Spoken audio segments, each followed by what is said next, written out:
Dan Biggar wedyn sgwrs 20 munud barod ar y cael faint o golled o ddeg yn fi. Dwi ddim yn un o gefnogwyr penna Dan Biggar. Mae e'n giciwr anhygoel. Mae e'n wr sy'n ddewr, wel, bydde Roger, dwi'n siŵr yn cytuno, mae beth mae e'n ei gyflawni o dan y bel uchel yna yn anhygoel.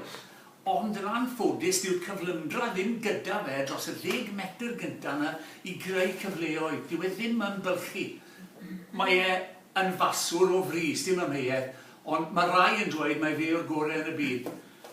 Yr ateb yw na, mae ofn. Petai hi'n dod nawr i ddewis tîm y Llewod, efallai mae Sexton a George Ford fel ddau faswr.